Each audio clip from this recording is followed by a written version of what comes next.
اب تیمم ہوتا کیسے ہے؟ بہت آسان طریقہ ہے، مجھے میرا حل ہے کھڑا ہونا پڑے گا آپ کو دکھانے کے لیے، بہت آسان ہے اور اس کو ایک دفعہ بندہ سیکھ لے تو کوئی مشکل نہیں ہے۔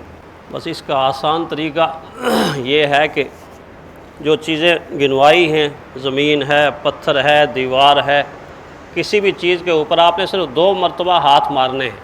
ہاتھ مارنے کا طریقہ یہ ہے، یہ جیسے زمین پر ہاتھ مار رہے ہیں، دیوار پر مار رہے ہیں، پتھر پر مار رہے ہیں، تو مارنے کے بعد علماء نے لکھا ہے کہ ہاتھوں کو ذرا یوں کر لے، ایسے کر لے۔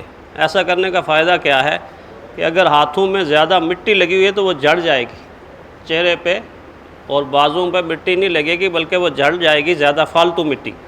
تو یوں ہاتھ مارنے کے بعد ایسے کر لے، اور ایسے کرنے کے بعد 1 مرتبہ یہ چہرے کے اوپر، 1 مرتبہ چہرے کے اوپر، بہت آسان طریقہ ہے۔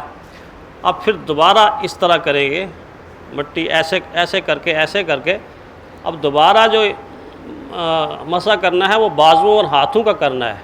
اس کی ترتیب کیا ہے؟ اس کی ترتیب یہ ہے کہ پہلے دائیں ہاتھ کا کریں گے، تو آپ دیکھ لیجئے کہ دائیں ہاتھ کی پشت سے، یہ پشت سے یہاں سے شروع کیا اور آرام سے پیچھے کونی تک لے گیا، اور کونی تک لے جانے کے بعد اب بازو کو پلٹا دیا۔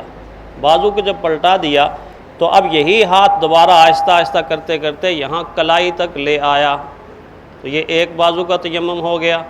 اور بالکل اسی طرح دوسرے بازو کا، یہ دوسرے بازو کی پشت سے ہاتھ آرام سے کلائی تک لے گیا، یہ کلائی تک، اور کلائی تک لے جانے، کونی تک، کلائی تک نہیں کونی تک، اور کونی تک لے جانے کے بعد پھر بازو کو پلٹا دیا تو یہی ہاتھ یہاں سے کلائی تک لے آیا۔ یہ بہت آسان ہے، بہت آسان ہے۔ اور اس سے بھی بہتر طریقہ ایک علماء نے لکھا ہے کہ اگر اس طرح کر لے تو بہت بہتر ہے۔ اس طرح کرنے کا کیا مطلب؟ یہ ایسے ہاتھ مٹی میں مارے، یہ 3 انگلیاں الگ اور یہ انگوٹھا اور انگوٹھے والی انگلی الگ، یعنی یوں نقشہ بنا لے، اگر اس طرح کا نقشہ بنا لے، 3 انگلیاں الگ، انگوٹھا اور انگوٹھے والی الگ۔ اس میں تکلف زیادہ ہے، یہ ضروری نہیں ہے، یہ ویسے میں کہہ رہا ہوں کہ اچھا ہے کہ اگر اس طرح ہو تو جب شروع کریں گے تو ہم 3 انگلیوں سے، یہ 3 انگلیاں پشت سے یہاں سے شروع کرتے کرتے آرام سے ہتھیلی یہاں لائیں گے، یہاں سے جب بازو پلٹائیں گے تو اب یہ دونوں انگلیاں استعمال کر لے، یہاں سے لے کے یہاں تک، بالکل بائیں بھی اسی طرح، یہ 3 انگلیاں الگ، یہ 2 انگلیاں الگ۔ اب 3 انگلیوں سے ایسے شروع کریں گے، یہ کونی تک آ گئیں، کونی سے بازو کو پلٹایا تو انگوٹھا اور یہ انگلی استعمال کر کے یہ۔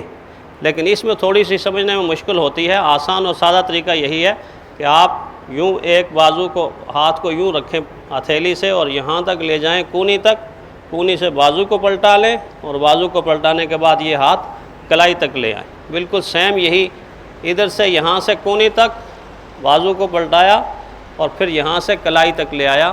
یہ تیمم ہے، یہ تقریباً آدھے منٹ کے اندر یہ تیمم ہو سکتا ہے۔